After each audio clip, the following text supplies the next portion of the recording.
Nether Enderman farms are a great way to get ender pearls inside of Minecraft to get to the end. And it'll consist of a collection system, getting an endermite, and then we can craft up eyes of ender. When doing a Nether Enderman farm, you want to do it in the warped biome, just because endermen spawn in abundance here. And there's two things you can do. If you just want a simple enderman farm, you can just build up a little thing that's 3 blocks tall that you can stand under. And now all you gotta do is just look at the enderman. They'll come running, but they cannot get you because you're under your 2-block structure. For the collection system, you're going to want to go up 3 blocks with whatever block does not catch on fire easily. And once you got your pillar built, you want to build a 2-block chamber. This is where you're going to spawn an endermite later. And ideally, when you build this, you want to do it like more in the middle of the warped forest. And if you wanted to, you could clear out the warped forest. It does make endermen spawn better, and it'll make it easier for them to see the endermite later. It did take me 8 hours to clear this out though, so discretion is advised. Next thing you want to do is in front of the pillar, go down 10 blocks with a 2-block space. Along the bottom of the pole you just built, you want to go out 1 with fences all the way around, and this will keep endermen from killing the endermite that's up there. You can go 1 more fence out to line the full hole, and then you want to go ahead, take trapdoors and place them on top of the 2 fence edges here. For my build, I went 4 blocks out and made a spot for ladders. All right, and when you go down the ladders, you just want to go down the same depth you did for the enderman collection point. Now you want to connect where the ladders come down to where the enderman will fall. Okay, and then on top of your collection system, you want to put trapdoors on the edges of the blocks, and this will be where the endermen fall down. Now welcome to my Minecraft guide where I need ender pearls. What you want to go ahead and do is build an 8x9 room,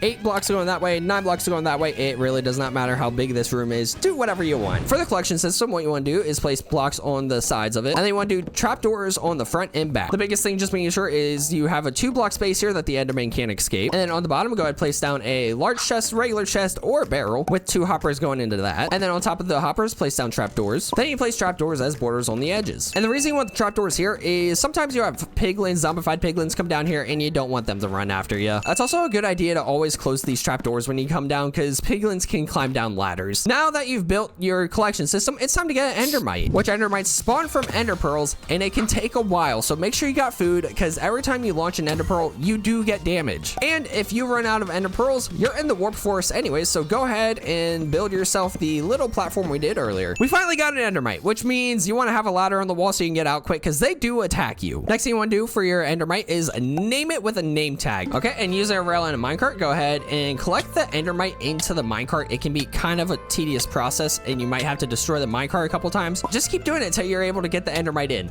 Just like so. Word of advice, do not wear Thorn's armor when doing this. If you get hit by the endermite, it may die. Okay, now that the endermite is named, go ahead, cover up with a block. And something you do is place a trapdoor, slab, or some form of transparent block on top of the block blocking the endermite. And that's mainly to keep endermen from spawning on top of there. As long as the endermite is on top of your pillar, you can go ahead and destroy the sides that you built up here. With the pillar up there, the endermite there, you'll see endermen start coming and funneling into your collection system. Open up these trapdoors to collect any experience that get caught, and you'll be good to go. Once you have your collection system, everything fully set up, you could keep it like this, but what I'm going to go ahead and do is recommend use a sword that does not have fire aspect to kill endermen, and also decorate the base to make it actually feel homey and like you want to be here. So the first thing I'm doing is clearing out the floor. For the floor design, in the corner I did polished black stone outlined with quartz, and then polished black stone in the center. Now's a good time to say build in creative before you build in survival. And by building in creative first, you know what you need to build, you know the resources you need, and ultimately it just makes the survival building process that much quicker. On all sides of the wall, I went back 1 more, and then in the corners I'm placing down the warped wood, put logs in the centers of the sides of the walls as well. And then also on the bottom in the top of the walls, dig a hole and place down lava. And when you place the lava on the 2-block gaps, it doesn't really matter which side you place it on. In the 3-block gaps, go ahead and place it in the center. On the back wall here, I'm lining the bottoms with the warped logs, placing the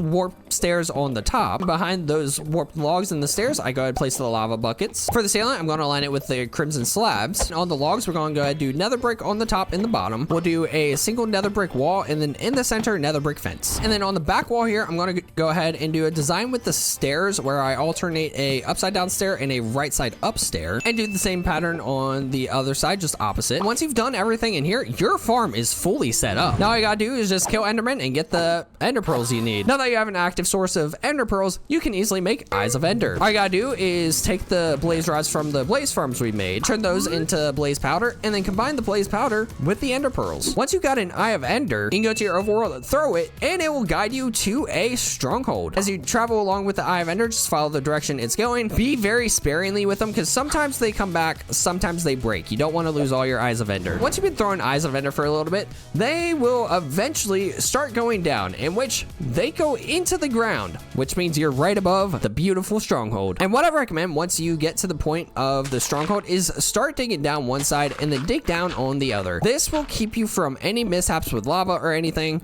It's also a good thing to have a bucket of water, because it's a good way to get up and down from the hole that you're digging down in. After digging down for a little bit and having to explore some caves, you'll be able to find the stronghold. And when exploring this, I recommend just stick to one of the walls. In this case, I'm doing the right wall, and just placing torches, that way I can keep track of where I go. Eventually, you'll be able to find yourself the portal room. After following the right wall for a little bit, you'll end up at the spawner, where you'll want to get rid of the mob spawner itself. And I have one of the most unlucky portals where it has no eyes of ender already in it. Once you find your portal, you can go ahead and fill in the eyes of ender wherever they need to go on the portal. We'll put the last one in once we actually go to the end. That's going to do it for today's video. If you did enjoy, leave a like, comment, subscribe. Check out the video on the screen. Other than that, have a nice day.